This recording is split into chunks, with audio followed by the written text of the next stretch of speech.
హెబ్రీలకు రాసిన పత్రిక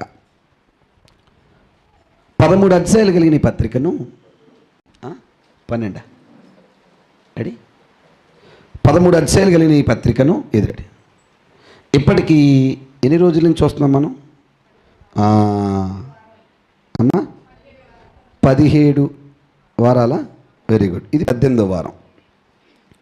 చాలా విషయాలు ఇప్పటి వరకు మనం చూసాం. ఎవరు తెలీదు, కనెక్ట్ అయిపోయింది వాడేయండి. ఎవరితో తెలీదు, తాలకైపోయి డబ్బులు పర్లేదు వాడేయండి. 1+ ఎవరైనా ఉన్నారు ఇక్కడ ఫోను? ఓకే, బాబీ అంటే వాడేయండి పర్లేదు. 13 అధ్యాయాలు కలిగిన ఈ భాగాన్ని ఇప్పటికీ 17 వారాలు ముగించుకుని ఇది 18వ వారానికి వచ్చాం. ఎన్నో భాగం? 14వ భాగానికి వచ్చాం. చాలా విషయాలు ఇప్పటి వరకు మనం మాట్లాడుకున్నాం. 7 అధ్యాయాలు ముగించుకున్నాం, 8వ అధ్యాయానికి వచ్చాం. ఒకసారి ఇప్పటి వరకు నేను మాట్లాడిందంతా ఒక క్రమంలో మీకు రిపీట్ చేసే ప్రయత్నం చేస్తాను. ఒకసారి మనసులో పెట్టుకోండి. ఈ పౌలు గారు హెబ్రీ అనే భాష కలిగిన సంఘంతో మాట్లాడుతున్నాడు. ఇందుకు ఎవరా హెబ్రీలు అంటే యోదాలోని యెరూషలేములోని సంఘం. యోదా దేశం, యెరూషలేము పట్టణం, అందులోని సంఘం. ఆ సంఘంతో మాట్లాడుతూ సంఘములో కొన్ని పరిస్థితులు తారుమారయ్యాయి అని చెప్తున్నాడు. ఎందుకు తారుమారయ్యాయి అని అడిగితే వాళ్ళ ముందు కనబడుతున్న పిక్చర్ ఒకటి ఉంది, ధర్మశాస్త్ర విధి విధానాలను. వీళ్ళకి ఎలాగుందంటే వీళ్ళ నడుస్తున్న క్రమము కంటే అక్కడ జరుగుతున్న సిస్టమ్ బాగుంది. నిజమా కాదా? మీరు కూడా ఒకసారి చూడండి, బాగా ఆలోచన చేయండి. ఆ మాటలో ధర్మశాస్త్రంలో విగ్రహ సంబంధమైన, ఇంకా చెప్పాలంటే కొన్ని ఆచారబద్ధమైన క్రియలు ఉన్నాయి. ఎందులో? ధర్మశాస్త్రంలో. క్రైస్తవ్యంలో లేవు. ఉన్నాయా క్రైస్తవ్యుల ఆచారాల్లో? చెప్పండి. మీరు బాగా గమనించండి. ఖచ్చితంగా ఫ్రెండ్షిప్ డే రోజు ఏం చెప్తాం? చెప్పండి. హ్యాపీ ఫ్రెండ్షిప్ డే చెప్తాం. రాఖీ పండుగ రోజు ఏం కడతాం? చెప్పండి. ఏదో ఎవరు ఏం చేయనట్టు చెప్పండి. రాఖీ రోజు ఏం చేస్తాం? రాఖీ కడతాం. మదర్స్ డే రోజు, ఈరోజా? హ్యాపీ మదర్స్ డే అమ్మా చెప్తాం కదా. ఫాదర్స్ డే రోజు చెప్తాం. చెప్పమా? యారా బాబు అంటే ఒక రోజు పెట్టాడు కాబట్టి, పెట్టకపోతే చెప్పండి. నేను అందుకే క్రిస్మస్ను కూడా సపోర్ట్ చేయడానికి ఇదే కారణం. ఎందుకంటే ఓ రోజు పెట్టాడు కాబట్టి యేసు ప్రభు పుట్టాడని చేస్తున్నాం, లేకపోతే దాని కూడా లేదు. అంటే మీరు గమనించండి, ఆచార పద్ధతి అయిన కార్యక్రమాలు అంటే మనిషి భయం లేకుండా వెళ్తాడు. పొరపాటున 6 గంటలకు రాకపోతే అపశుభం, శాపం, పోతారు అన్నారు అనుకోండి. ఏదైనా అలాంటి ఒక ఆచారం ఉందనుకోండి, వస్తామా రామా? ఇప్పుడు ఏ రూల్ లేదు కదా, మటడేటి ఏ రూల్ లేదు కదా, అని వాళ్ళు లేడు కదా, వెళ్ళకపోయినా ఏం అవ్వదు కదా. ఈరోజు కాకపోతే వచ్చే వారం వెళ్ళొచ్చు కదా, ఒక వారమే కదా. సో ఒక ఆచారం లేదు. దీనివల్ల ఏమైందంటే ఆచారం తప్పైనా ఆచారం లేకపోవడం వల్ల ఇది తక్కువగా కనబడుతుంది. నా మాట అర్థమైందా లేదా? అప్పుడు ఏది బాగుంది? ఏది బాగుంది? ఆచారం ఉన్నది బాగుంది. మీకు మైక్లో ఎందుకు కానీ మనం తిప్పుకోవడం. మహాశివరాత్రి తెలుసా? ఎప్పుడు వెళ్తారు స్నానం?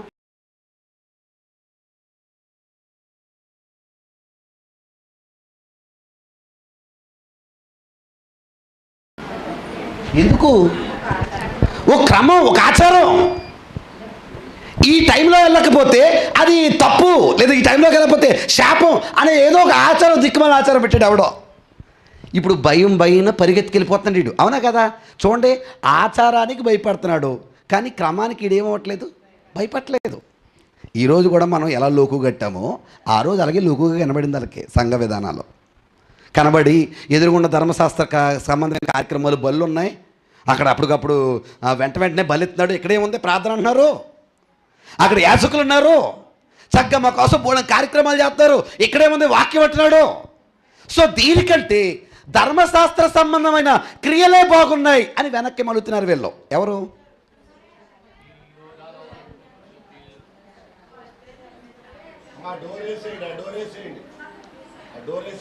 ఓకే,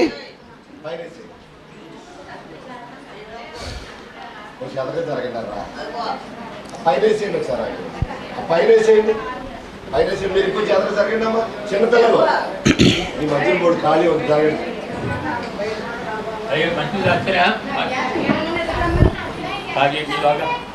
నేనే దగ్గర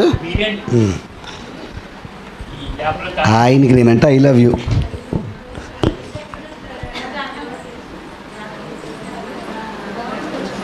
ఎప్పుడు ఈ అలవాటు కాలేజీ మనకి ఇప్పుడు అమ్మా మాట్లాడనా బేబమ్మా, నువ్వే కాల్ చేస్తున్నావు. అందరికి వందనాలండి అమ్మా, వందనాలు. ఎవరిని ఏమనుకోకండి, నా వైపు చూడండి అందరూ కూడా. ఓకే, అందరికి వందనాలు. ఈ పత్రిక మాట్లాడుకున్నాను.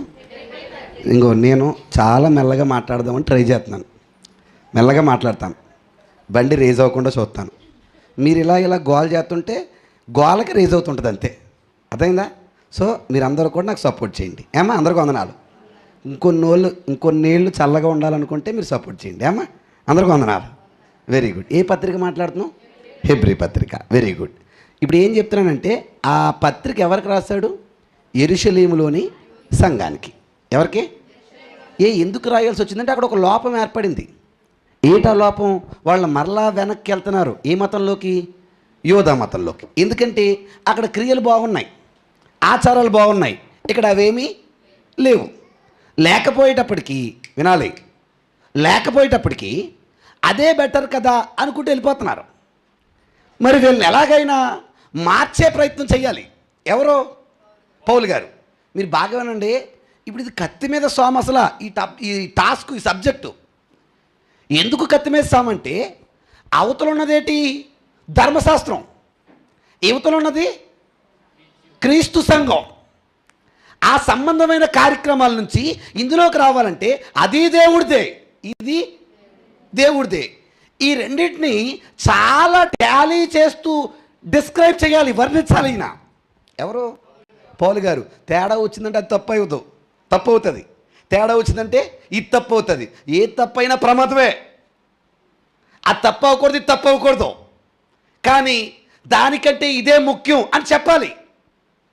అని చెప్పడానికి ఏ రకంగా వాళ్ళని మౌల్డ్ చేయాలో అలా చేసుకుంటూ వస్తున్నాడు ఈయన. ఎవరో చెప్పండి? ఎవరో? పౌలు గారు. అలా మొదలుపెట్టి, అబ్బాయి మీరు అటు ఎందుకు వెళ్తున్నారో తెలుసు, మీరు ఇటు ఎందుకు లేదో తెలుసు, అయితే ఇటు రావడానికి కొన్ని కారణాలు చెప్తాను. బాగా నెల ముందు అటు వెళ్ళడానికి వద్దంటలేదు, ఇటు రావడానికి చెప్తున్నాడు కారణాలు అని చెబుతూ ముందన్నాడు. ఇటు రావడానికి ముఖ్య కారణం ఎవరంటే మన రక్షకుడైన యేసుప్రభు. ఎవరు? యేసుప్రభు. అంతే. నువ్వు దేవుళ్ళో ఉండడానికి, నువ్వు క్రీస్తులో ఉండడానికి ముఖ్య కారణం, నువ్వు ఈ విధానాల్లో ఉండడానికి కారణం ఏంటంటే యేసుప్రభువే. మనుషుల కోసం కాదు. ఎవరి కోసం ఉండాలి? యేసుప్రభుని చూసే. యేసుప్రభు గారు ఏంటంటే ఆయన ఎవరో కాదు, ఆయన వారసుడు. ఎవరైనా వారసుడు. ఆయన ఇంకెవరు? మహిమ యొక్క తేజస్సు, దేవుని మహిమ యొక్క తేజస్సు, ఆయన తత్వము యొక్క మూర్తిమంతము. తర్వాత ఆయన తన మాటతో అన్నీ చేసినోడు, సమస్తాన్ని నిర్మించినవాడు, నడిపించేవాడు అని ఒక్కొక్క స్థాయిని పెంచుకుంటూ వస్తున్నాడు. ఎవరి కోసం?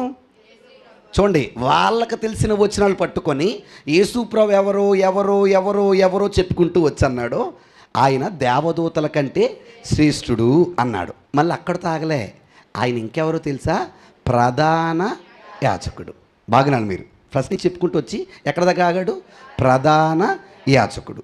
ఎందుకు ప్రధాన యాజకుడు అంటే, మీకు ప్రధాన యాజకులు బలిస్తున్నారని వెళ్తున్నారు కదా, అంతకంటే గొప్ప యాజకుడు ఈయన అని చెప్పాడు. ఎవరి కోసం? యేసుప్రభు కోసం. మరి ఎలా ప్రధాన యాజకుడు అంటే, మీరు లేవీ క్రమాన్ని చూస్తున్నారేమో, ఆ క్రమం కాదు, మెల్కీసెదెకు యొక్క క్రమం చెప్పున యాజకుడు. ఎవరు? యేసుప్రభు. ఎందుకే ప్రధాన యాజకుడు ఎందుకు అవ్వాలి అంటే, ప్రధాన యాజకుడికి మాత్రమే తెర లోపలికి వెళ్ళే ఛాన్స్ ఉంది. ఏ లోపలికి? తెర లోపలికి. తెర లోపల ఏముంది? అతి పరిశుద్ధ స్థలం. ఆ స్థలం దగ్గరికి వెళ్తున్నాడనే కదా మీరు అక్కడికి పోతున్నారు. Very good. ఆ స్థలానికి వెళ్ళే ఛాన్స్ ఈయనకుంది. ఈయనెవరు? ప్రధాన యాజకుడు. ఎలాగయ్యాడు, ఎందుకయ్యాడో గత వారం చూసాం మనం. అయితే ఈయన ఎందుకు అయ్యాడు అంటే తెర లోపలికి ఆయన వెళ్ళి మనల్ని కూడా తీసుకెళ్ళడానికి అని తెర ద్వారా వచ్చి ఆగిపోయాం. అంతేనా కాదా? చెప్పండి మీరు, అంతేనా? Very good. ఎన్నో అధ్యాయం వరకు మాట్లాడుకున్నాం మనం? 7వ అధ్యాయం. ఇప్పుడు మనం 8వ అధ్యాయం స్టార్ట్ చేయాలి. ఎన్నో అధ్యాయం? ఇప్పటివరకు నేను మాట్లాడింది అదే ఏమా? Very good. తీద్దాం, అందరూ తీయండి. హెబ్రీ పత్రిక 8వ అధ్యాయం. హెబ్రీ పత్రిక 8వ అధ్యాయం. 8 వచనాలు ఉన్నాయి. 13. అచ్చి బాబోయ్, ఇక్కడ చాలా వేడి ఉందండి స్టేజ్ మీద. దానికి తోడు చుట్టూ లైట్లు ఉన్నాయి కదా, నాకు మామూలుగా లేదు. Very good. 13 వచనాలు ఉన్నాయా? 13 వచనాలని ఒక భాగం కింద రాసేద్దాం. టైటిల్ 14వ భాగం, అంతేనమ్మా? టైటిల్ క్రొత్త నిబంధనలోని శ్రేష్టత అని రాయండి. క్రొత్త నిబంధనలోని శ్రేష్టత. ఎక్కువ చెప్పను, ఆ ఒక్క మాట చెప్పి ఆమెను అంటాను. ఓకేనా? ఈ వేడిగా ఉంది కాబట్టి చాలా తక్కువ చెప్తాను, మీరు మనసు పెట్టి వినండి. అసలు అయ్యగారు పట్టుకుంటూ వదలడేమో అన్న భయం ఎవరు పెట్టుకోకండి. ఈరోజు చాలా త్వరగా వదిలేస్తాను నేను. Okay, very good. టాపిక్ ఏంటి? క్రొత్త నిబంధనలోని శ్రేష్టత. ఎవరికి చెప్తున్నాడు? ఎవరికి చెప్తున్నాడు? కరెక్ట్గా చెప్పండి. ఎవరికి చెప్తున్నాడు? పాత నిబంధనల్లోని విషయాలను పాటించే వాళ్ళకి చెప్తున్నాడు. అంతేనా? దేనికోసం? కొత్త నిబంధనలోని శ్రేష్టత కోసం. Okay, very good. ఎంత చక్కగా ఆయన విడగొడుతున్నాడో చూడాలి మీరు. అమ్మా, మీరు కూడా చూడండి.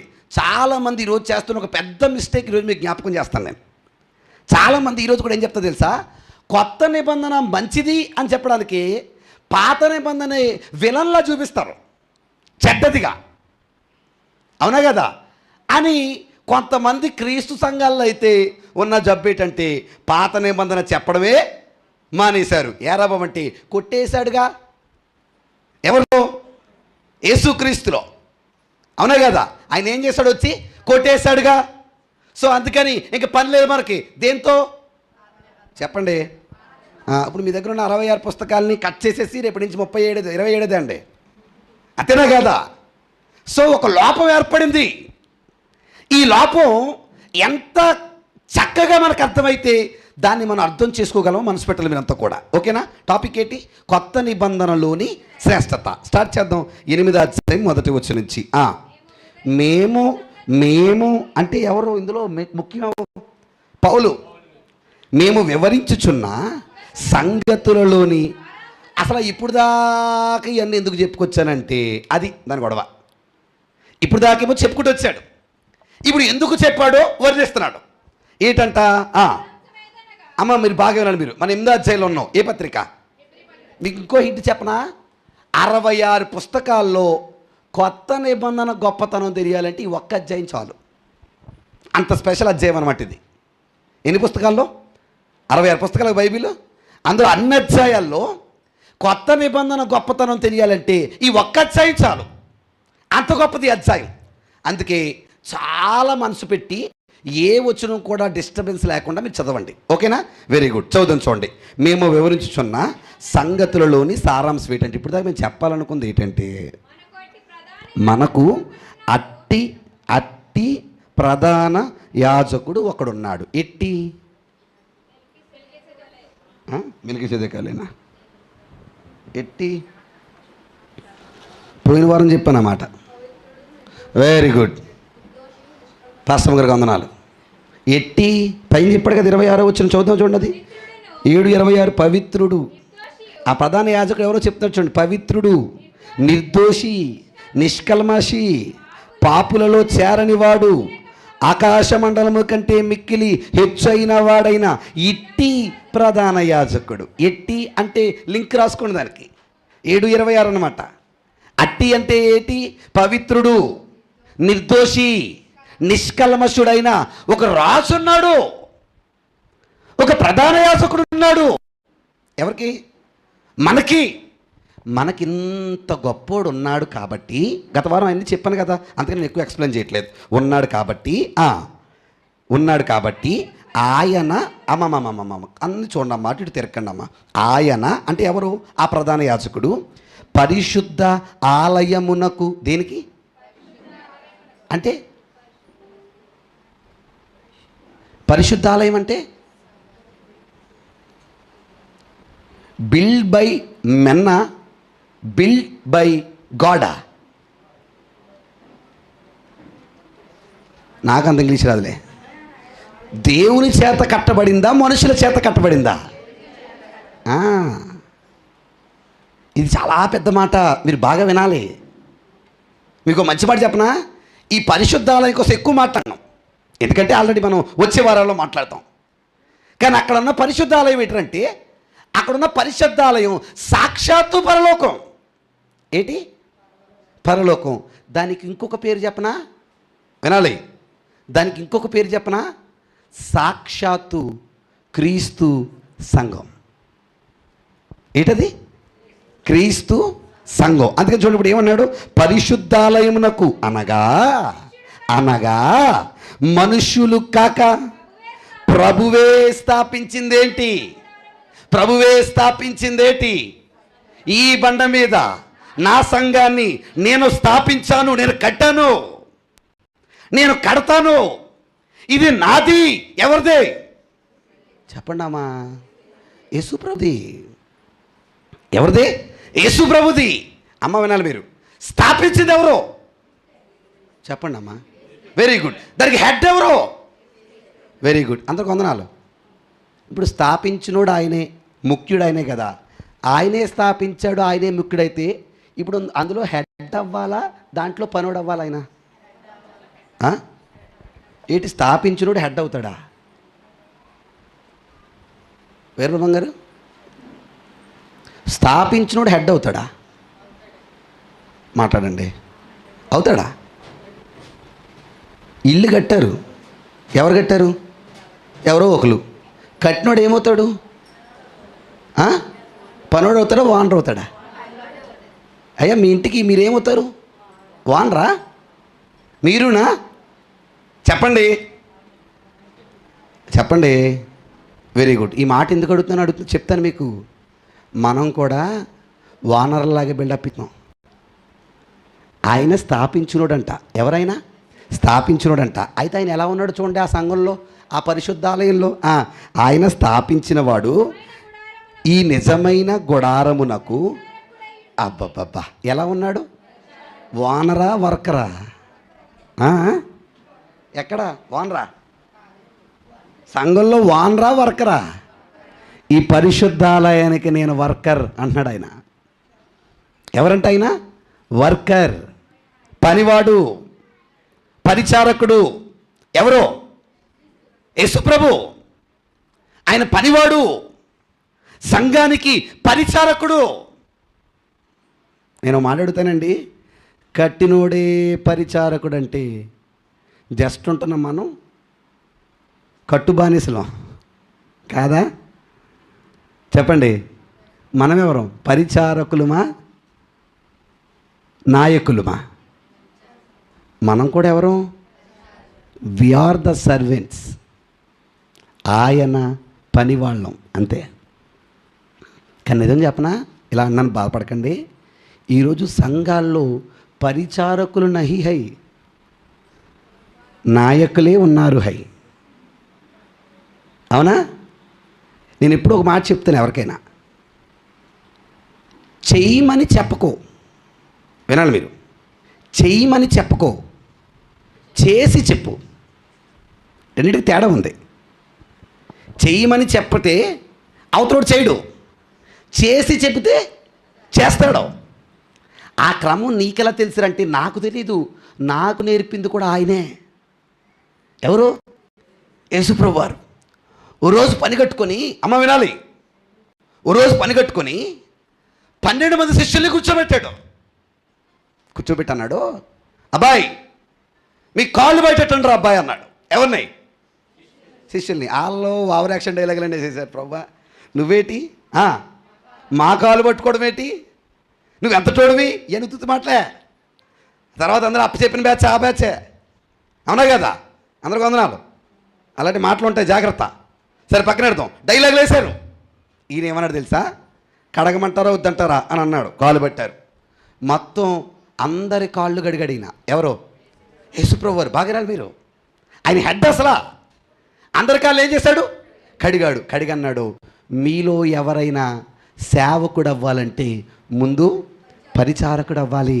ఎక్కడ సందర్భం? తీర్థం తీయండి ఒకసారి. అమ్మ తీర్థం అందరూ తీయండి. మత్తయి సువార్త, యోహాను సువార్త అందరూ తీయాలి. గబగబా అందించండి ఆ సందర్భాన్ని ఒకసారి చూద్దాం అందరూ కూడా. యోహాను సువార్త 13వ అధ్యాయమా? 13వ అధ్యాయం 5వ వచనం నుంచి. అంతటా పల్లెములో నీళ్లు పోసి శిష్యుల పాదములు కడుగుటకు తాను కట్టుకొని ఉన్న తువాలుతో అంటే తన మీద ఉన్న వస్త్రంతో తుడుచుటకు మొదలు పెట్టాడు. ఎవరో? ఆయనకంత పని ఏంటండి? ఆయనకంత అవసరం ఏంటి? అమ్మ ఒక మాట చెప్తాను, యేసు ప్రభు వారు కాళ్ళు కడగకపోతే ఆయన మంచోడని చెప్పరా ఎవరు? చెప్పండి. యేసు ప్రభు వారు కాళ్ళు కడగకపోతే ఆయన దేవుని పరిచినట్టు కాదా?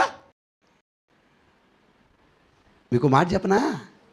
ఆయన ప్రతి మూమెంట్లో మనకి పాఠం నేర్పాలనే ప్రవర్తనే కనబడుతుంది. ఎవరు? యేసుప్రభు వారు. అవునా కదండి? ఇప్పుడు అలాగంటే అర్థపెట్టి మనం కూడా ఇప్పుడు అందరి కాళ్ళు బయటెట్టి సర్పేస్తోమేమన్నా? దాంట్లో తగ్గింపు పరిచర్య కనబడుతుంది. మీరు చూడాలది. ఏమంట? తన తుమ్మాలుతో తుడుచుటకు మొదలు పెట్టెను. ఇట్లు చేయుచు ఆయన సీమోను పేతురు వద్దకు వచ్చినప్పుడు అతడు, ప్రభువా నీవు నా పాదములు కడుగుదువా అని ఆయనతో నేను. పేతురు గారు అన్నాడంట. అందుకు యేసు, నేను చేయుచున్నది ఇప్పుడు నీకు తెలియదు, కానీ ఇక మీదట తెలుసుకుందువని అతనితో చెప్పాను. ఆ రోజు ఆయన కుర్చీలో కూర్చుని ఉంటే ఈరోజు మనం కూడా బిల్డప్ ఇద్దాం. ఆ రోజు మీకు తెలియదు అబ్బాయి, భవిష్యత్తులో ఒక రోజు వస్తుంది బిల్డప్ ఇచ్చే రోజు. ఆ రోజు ఆకలా పని చేయాలన్న జ్ఞానం ఉండాలంటే ఈరోజు నేను ఏం చేయాలి? పరిచర్య చేయాలి. ఇక ముందును తెలుసును అని చెప్పగా పేతురు, నీవెన్నడును నా పాదములు కడుగరాదని ఆయనతో నేను. అందుకు యేసు, నేను నిన్ను కడుగని ఎడల నాతో నీకు పాలు లేదనిను. సీమోను పేతురు, ప్రభువా నా పాదములు మాత్రమే కాక నా చేతులు తల కూడా కడగమని. ఆయన ఓ మాట అనగానే మొత్తం కడిగానట ఈయన. ఎవరో? పేతురు గారు. తర్వాత యేసు అతను చూసి, స్నానము చేసిన వాడు తప్ప మరి ఏమీయు ఏంటండి కడుగు కొనక్కర్లేదు. 14వ వచనంకి వచ్చేద్దాం. 13వ వచనం నుంచి 12 నుంచి. వారి పాదములు కడిగి తన పై వస్త్రము వేసుకున్న తరువాత ఆయన మరలా కూర్చుండి, నేను మీకు చేసిన పని మీకు తెలిసిందా? చూడండి, కడిగేసి ఇంటికి వెళ్ళి తుడిచేసుకోండి అన్నాడా? కడిగిన ఆయన, తుడిచిన ఆయన నిలబెట్టాడు మరలా. నేనేం చేశాను తెలుసా మీకు? ఏం చేసావు? కాళ్ళు కడిగా ఉంటున్నారు వాళ్ళు. నేను కాళ్ళు కడగలేదయ్యా, మీ బ్రతుకుని కడిగే పని ఒకటి చేశాను అంటున్నాడు. నా మాట అర్థమైందా? నిలబెట్టి అడుగుతున్నాడు, నేను మీకు చేసిన పని తెలిసిందా? బోధకుడనియు ప్రభువనియు మీరు నన్ను పిలుచుచున్నారు. నేను బోధకుడను ప్రభువును కనుక మీరిట్లు పిలుచుట న్యాయమే. కాబట్టి ప్రభువును బోధకుడైన నేను మీ పాదములు కడిగిన ఎడల నేనే పరిచర్య చేస్తే మీరు ఒకరికొకరు పాదములు కడుగవలసినదే. నేను మీకు చేసిన ప్రకారము మీరు చెయ్యవలనని మీకు మాదిరిగా ఏమిచ్చాడంట ఆయన? మాదిరి, ప్యాట్రన్. మనకు మాదిరి ఏమని? నేనే పరిచర్య చేశాను. ఏం చేశాడు చెప్పండి? ఇప్పుడు మనం కూడా సంఘానికి ఏం చేయాలి? పరిచర్య. పరిచర్య అంటే అమ్మ బాబోయ్, అది చాలా పెద్ద మాట. అది పెద్ద మాట. సంఘానికి పరిచర్య అంటే జీవితాన్ని డెడికేట్ చేసేసుకోవడం. మాట అర్థమైందా లేదా? కొంతమంది ఉంటారండి అలటోళ్ళు. నేను గాఢంలో కూడా చూస్తుంటాను అలటోళ్ళని. ఎప్పుడు వచ్చి నా కెమెరాలో చూస్తుంటాను. కొంతమంది వస్తుంటారు ఆడోళ్ళు, తుడుతూనే ఉంటారు. అది తెల్లగా రానే ఏమవనే వీళ్ళు తుడుతూనే ఉంటారు. ఆ తుక్కు ఈ తుక్కు ఏరతానే ఉంటారు. లేకపోతే అది ఇది శుభ్రం చేస్తూనే ఉంటారు. అక్కడ ఇక్కడ ఏదో రకమైన పని చేస్తూనే ఉంటారు. ఇదేంటిది? పరిచర్య ఎవరు చేయాలి? ఎవరు చేయాలి? ఎవరుంటే వాళ్ళు చెయ్యాలి, అంతేనా? ఎవరు చెయ్యాలి? ఇక్కడున్న అందరం చెయ్యాలి. చేస్తేనే ఆయన మాదిరి మనకు అర్థమైనట్టు. పరిచర్య చేయనప్పుడు మనం అసలు ఇందులో అర్హులు కాదు. ఆ పరిచర్య ఎంత ముఖ్యం కాకపోతే ఆయన చేసి చూపిస్తాడండి. ఆలోచన చేయండి. మీకు మాట చెప్పనా, పరలోకంలో ఖచ్చితంగా దేవుడు మనం వాక్యం విన్నామా లేదా, పని చేసామా, ఇదేంటిది క్రియలు కలిగి ఉన్నామా లేదా అని మాత్రమే కాదంట, మందిరములో పరిచర్య లేసామా లేదా అని కూడా చూస్తాడంట. ఎవరు? దేవుడు. ఎక్కడుందన్నమాట? యోహాను సువార్త ప్రకటన గ్రంథం, యోహాను రాసిన ప్రకటన గ్రంథం 2వ అధ్యాయం తీయండి. ఏమేం చూస్తాడు చూడండి. అక్కడ పరలోకంలో ఏమేం కనబడుతున్నాయి?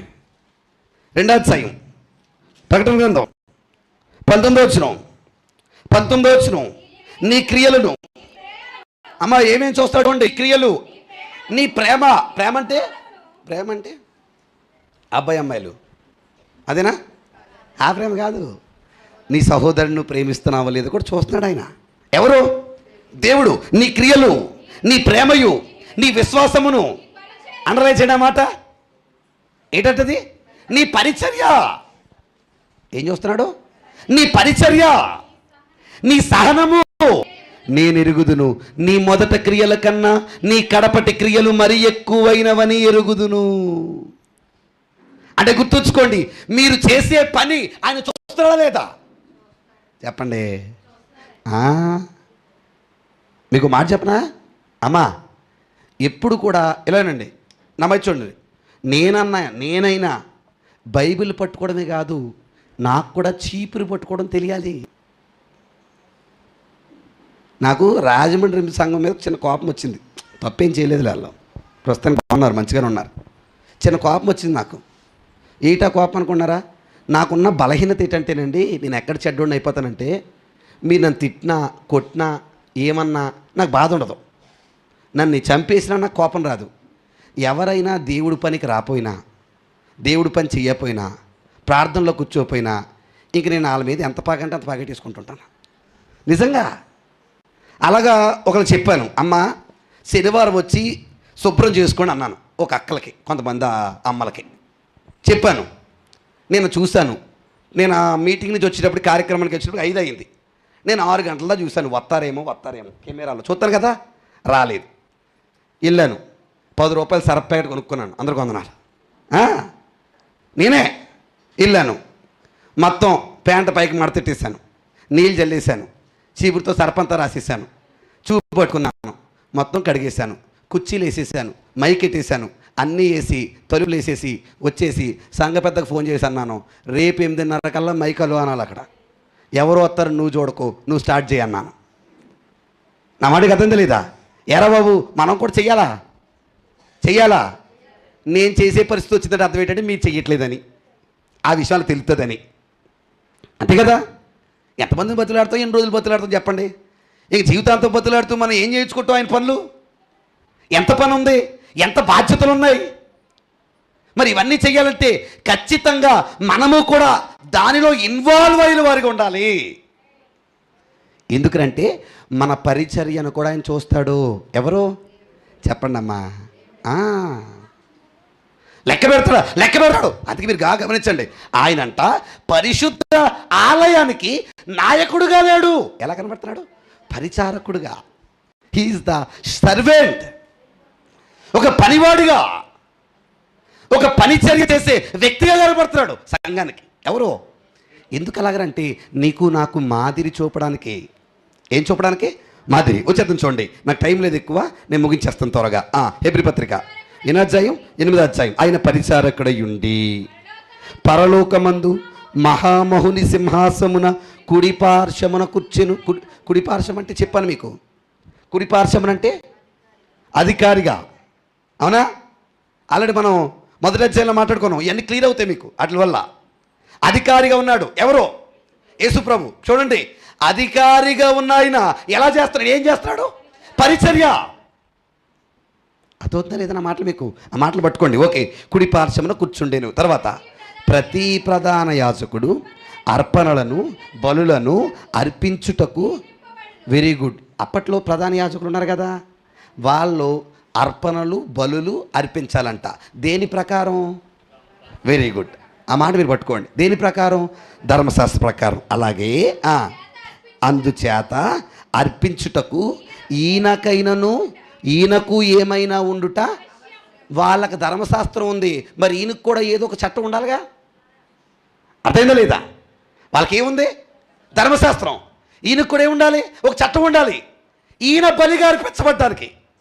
అమ్మ వినాలి, ఆయన బలిగా ఎందుకు అర్పించబడాలి? ఆయన అర్పించబడితేనే తెల లోపలికి ఏముంది? పర్మిషన్. అర్పించబడాలని ఏమయ్యాడు ఆయన? ప్రధాన యాజకుడు. అక్కడ ఉన్న వాళ్ళు బలులు అందుకే ఇచ్చారు. అయితే వాళ్ళకు చట్టం ఉంది. ఆ చట్టం పేరు ఏం పేరు? ధర్మశాస్త్రం. మరి ఈయనకు కూడా ఒకటి ఉండాలి కదా అన్నాడు అక్కడ. అది లాగాలి మీరు మెయిన్. ఈయనకు కూడా ఒకటి ఉండాలి కదా. Very good. ధర్మశాస్త్ర ప్రకారము అర్పణలు అర్పించుచున్న వారున్నారు కనుక ఈయన భూమి మీద ఉన్న ఎడల యాజకుడై ఉండడు. ఆల్రెడీ వాళ్ళ భూమి మీద ఉన్నారు. ఎవరో యాజకులు. సో ఈయన భూమి మీద అర్పించే యాజకుడు కాదు, భూమి మీద బలులు ఇచ్చే యాజకుడు కాదు. ఆల్రెడీ భూమి మీద ఇచ్చేవాళ్ళు ఉన్నారు. ఈయన అలాంటోడు కాదు. మరి ఈయన పని ఎక్కడరా అంటే ఈయనంతా ఎటర్నల్. ఎక్కడా? అవన్నీ ముందుకు వస్తాయి, ముందు చెప్తాను మీకు నేను. ఇదంతా పైన, ఈ పనంతా పరలోకానికి సంబంధించింది. ఇంకా చెప్పనా, ఆ భూమి మీద చేస్తున్న వాళ్ళంతా కూడా వినాలి, అదంతా కూడా ఈయన పైన చేసే పనికి సాదృశ్యం అంటాడు అక్కడ. అర్థమైందా లేదన్నమాట? అర్థమవుతున్నాయి వచ్చినాళ్ళన్నీ? తల్లులు చెల్లులు ఏమా ఎన్ని వచ్చినాను? 4. మళ్ళీ చూడండి. ధర్మశాస్త్ర ప్రకారము అర్పణలు అర్పించుచున్న వారు ఉన్నారు కనుక ఈయన భూమి మీద ఉన్న ఎడల యాజకుడై ఉండడు. అంటే ఆల్రెడీ భూమి మీద ఉన్న వాళ్ళు ఉన్నారు కాబట్టి ఈయన భూమి మీదోడు కాదు. 5వ వచనం, మోషే కూడా అమర్చబోయినప్పుడు కొండ మీద నీకు చూపబడిన మాదిరి చెప్పున సమస్తము చేయుటకు జాగ్రత్త పడుమని దేవుని చేత హెచ్చరింపబడిన ప్రకారము. అంటే గుర్తుంచుకోండి, ధర్మశాస్త్రాన్ని ఇచ్చినప్పుడు అంట, ఆ ధర్మశాస్త్ర ప్రకారం ఓ గుడారాన్ని కట్టమన్నాడు. ఎవరు? దేవుడు. ఎవరిని? మోషేని. ఎక్స్ప్లెయిన్ చేస్తున్నాను మీకు. గుడారాన్ని కట్టమన్నాడు. అయితే ఎలా కడతావు? ఏముంది మోషే? ఆ అడవే కదా, అడవిలోనే కదా మరి ఉన్నారు, అడవే కదా. వెళ్తూ ఆ ఎదురు బోగులు 4 ఏమా, ఇంకేటి ఆ కంచెత్రముల్లో 10 చుట్టూ ఎవరు రాకుండా కంచికి, అవునా? తాటాకులు కొబ్బరాకులు కొట్టేసి ఎలాగోలో చిన్న గుడారం వేసి అని అనలేదంట. నా మాట అర్థమైందా లేదా? ఏమన్నట్టు మరి? నేను చెప్పినట్టే నువ్వు చెయ్యి అన్నాడంట. ఎవరితో? ఏం కట్టినప్పుడు అన్నాడండి సూర్యబాబు గారు? అన్నాడా? నేను చెప్పినట్టే చెయ్యి అన్నాడా? నీ సొంత పెత్తనం చెయ్యి అన్నాడా? చెప్పండి. ఇది చాలా పెద్ద మాట. మీకు ఈ మాట నేను ప్రత్యక్ష గుడారం చెప్పినట్టు గుర్తు నాకు. చూద్దాం, దిగండి ఒకసారి. నిర్గమకాండం 25వ అధ్యాయం తీయాలందరూ కూడా. నిర్గమకాండం 25వ అధ్యాయం ముగించేస్తున్నాను, అయిపోయింది. బొమ్మ దాకా వచ్చాను నేను. నోకరత్నం గారు తీద్దాం, అందరూ తీయండి. నిర్గమకాండం 25వ అధ్యాయం ఎన్ని వచ్చింది చదువుతాం? 8-9 చదువుతామా? 8-9. నేను వారితో నివసించినట్లు వారు నాకు పరిశుద్ధ స్థలమును నిర్మించాలి, కట్టాలి. నాకు మందిరాన్ని కట్టాలి. ఎలాగా? మీకు ఎలా వస్తే అలాగా అన్నాడా? కాదు. ఎలా కట్టాలి? 9వ వచనం, నేను నీకు కొనుపరిచిన విధముగా మందిరం యొక్క రూపమును దాని ఉపకరణలన్నిటినీ రూపము నిర్మింపవలెను. అంటే నేను చెప్పినట్టే నువ్వు కట్టాలి. 40వ వచనం, కొండ మీద నీ కొనుపరచబడిన వాటి రూపము చెప్పున వాటిని చెయ్యుటకు జాగ్రత్త పడు. మళ్ళా చెప్తాను, దేవుడు చెప్పినట్టే చెయ్యాలి, జాగ్రత్త. ఇది ఎక్కడ మాట? ఇది ఎక్కడ మాట? ఏ నిబంధన? వెరీ గుడ్, మీరు బాగా వినాలి.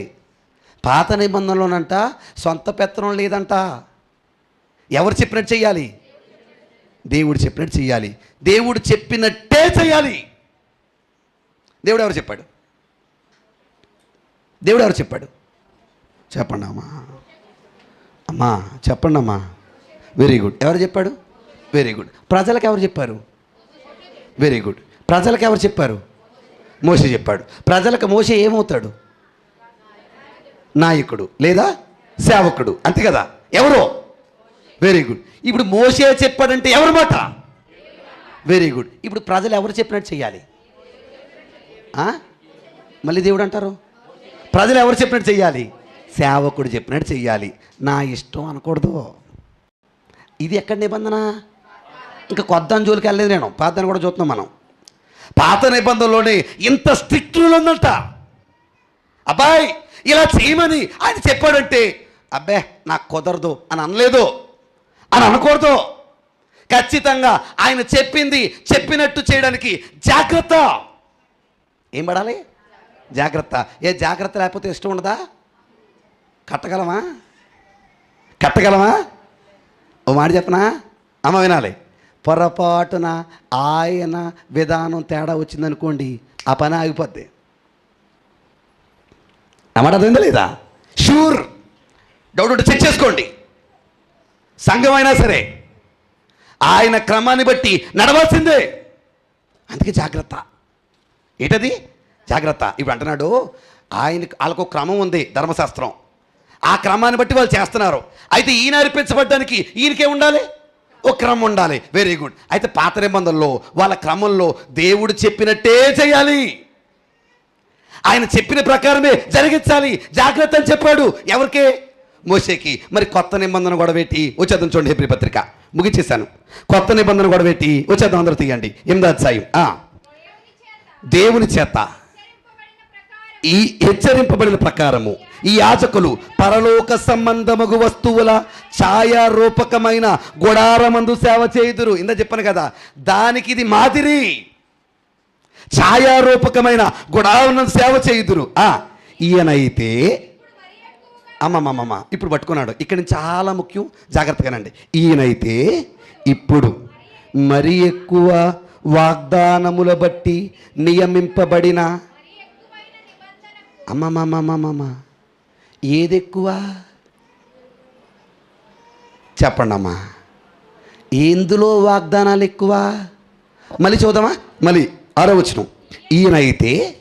ఈయనైతే ఇప్పుడు మరీ మరీ ఎక్కువ దేనికంటే? Very good. మీరు అలా పట్టేసుకోవాలండి. దేనికంటే? బంగారు తల్లు మనస్ఫూర్తి మీద గుండె మీద చేసుకుని చెప్పడం మనస్ఫూర్తిగా. పాత నిబంధన కష్టమా, కొత్త నిబంధన కష్టమా?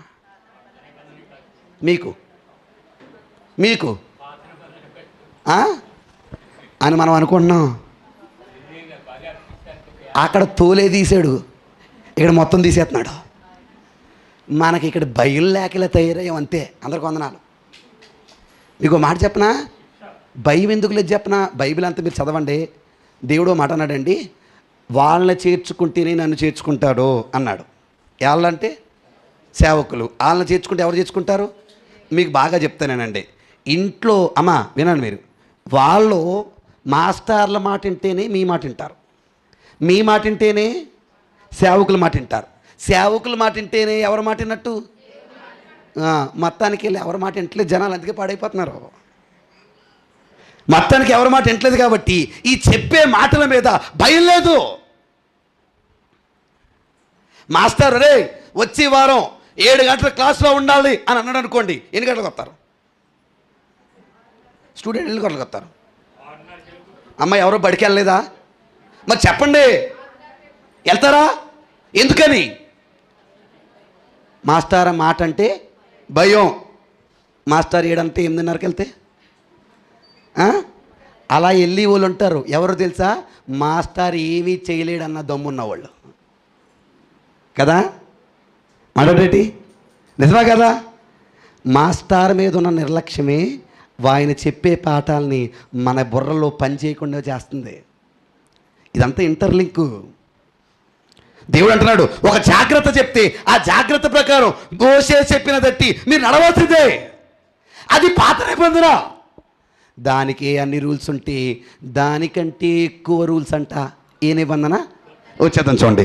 మరి దానికంటే మరి ఎక్కువైన వాగ్దానములు బట్టి నియమింపబడిన మరి ఎక్కువైన నిబంధనకు మధ్యవర్తి అయి ఉన్నాడు గనుక మరి శ్రేష్టమైన సేవకత్వము పొంది ఉన్నాడు. Very good. ప్రధాన యాజకులకి వాళ్ళు అర్పించడానికి ఒక సేవా ధర్మం ఉంది, అదే ధర్మశాస్త్రం. అయితే ఈయనకు కూడా ఒకటి ఉండాలి కదా, అదేంటో తెలుసా? పాతదానికంటే ఎక్కువ, పాతదానికంటే శ్రేష్టత, పాతదానికంటే రూల్స్, పాతదానికంటే క్రమం. అలాంటి క్రమముతో కూడిన నిబంధన ఉన్నది ఈయన దగ్గర. చెప్పండి, ఏ నిబంధన అది? ఇప్పుడు చెప్పండి, కొత్త నిబంధన ఏంజిరా? ఏంజిరా? కొత్తదే. అర్థమైందా? ఏది పెద్దది? కొత్తదే. ఏది ప్రమాదం? కొత్తదే. మనం దాన్ని పెట్టి సండే స్కూల్ పిల్లలకి ఎత్తుంటాం మనం. అది ప్రేమ సందేశం కాబట్టి బతికిపోయాం మనం, అంతే. అంతమించి మ్యాటర్ ఏం లేదు. నిజం 100 డోసు. ఆ టైంకి లెక్కలు కొట్టదు ఖచ్చితంగా. అప్పుడు అనిపిస్తే ధర్మశాస్త్రంలో పుట్టినా బాగుంటారా బాబు. నా మాట అర్థమైందా లేదా? ఏమంటున్నాడు?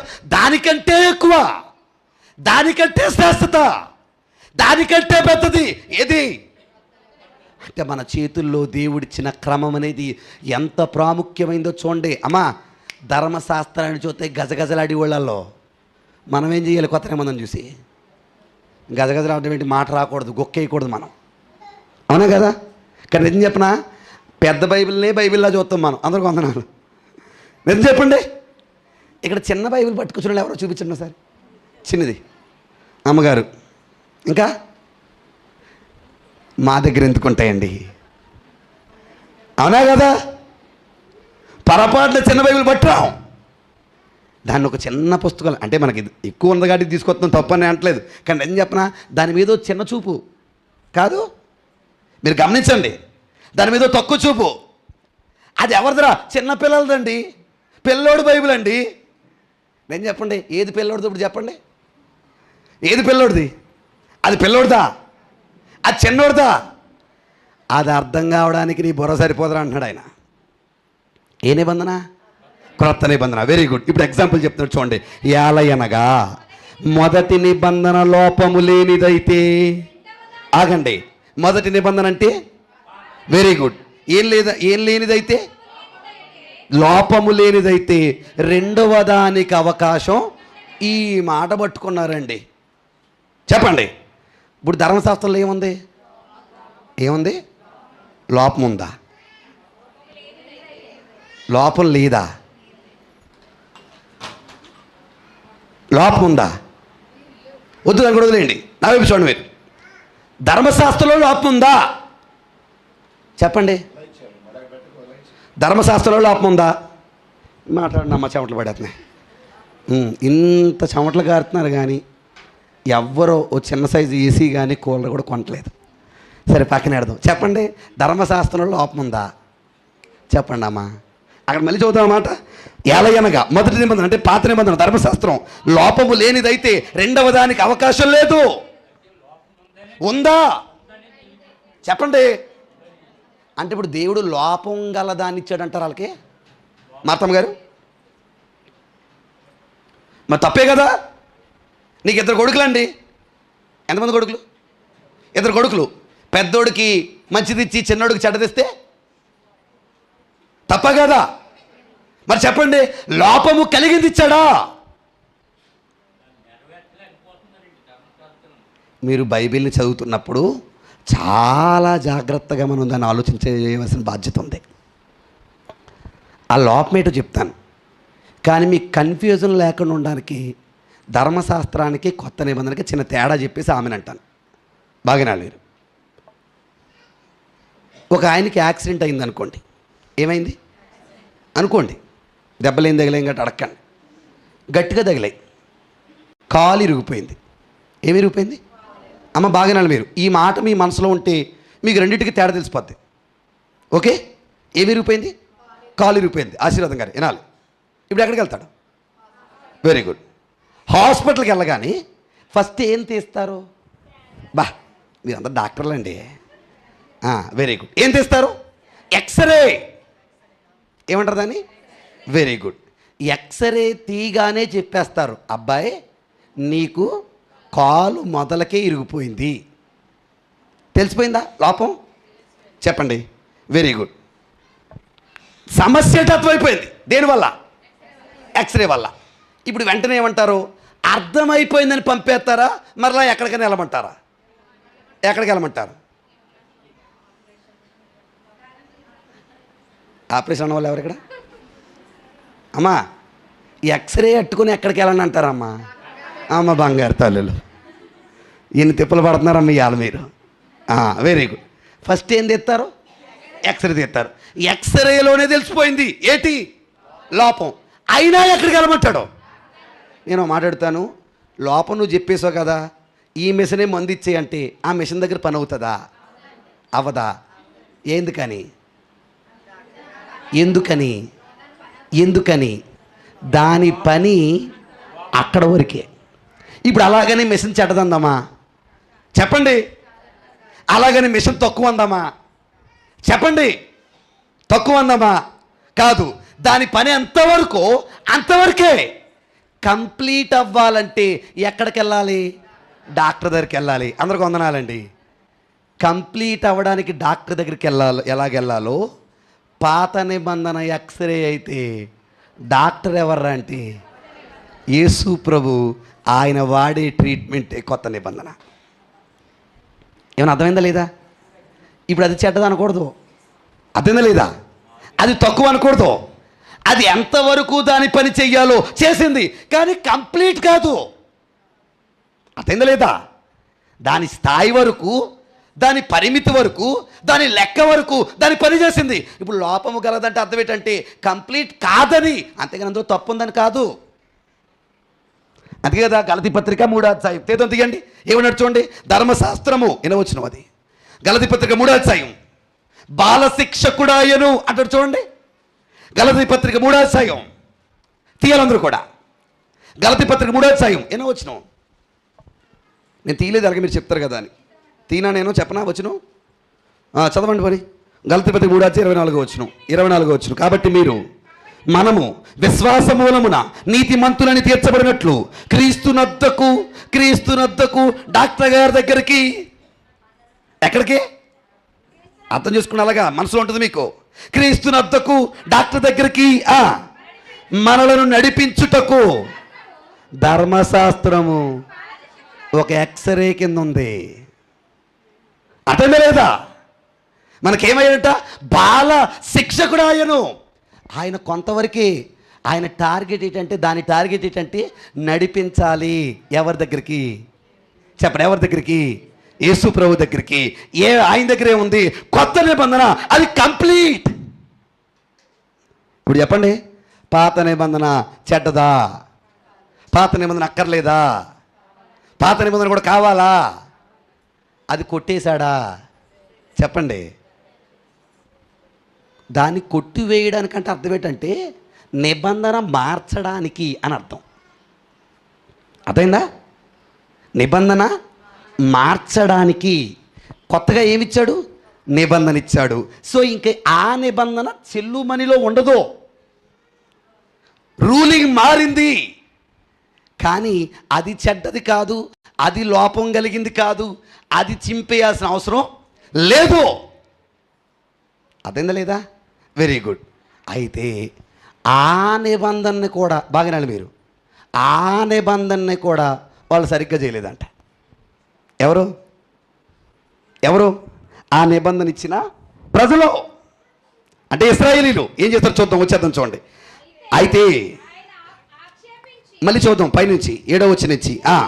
ఏలయనగా ఆ మొదటి నిబంధన లోపము లేనిదైతే రెండవ దానికి అవకాశమే లేదు. అయితే ఆయన ఆక్షేపించి వారితో ఇలాగూ చెప్పుచున్నాడు. ప్రభు ఇట్లా నేను ఇదంతా కూడా ఇక్కడి నుంచి 12వ వచనం వరకు నీ మాటలో ఇర్మియా గ్రంథము 31వ అధ్యాయము 31వ వచనం నుండి 34 వరకున్న మాటలో రాసుకోండి. ఇంటిలో చూడండి. ఇర్మియా గ్రంథము 31 నుంచి 4 వరకు ఉన్న మాటలో చదువుతాం చూడండి. ఇప్పుడు ఇక్కడ ఇదిగో ఒక కాలం వచ్చుచున్నది. ఆల్రెడీ ముందే చెప్పాడంట.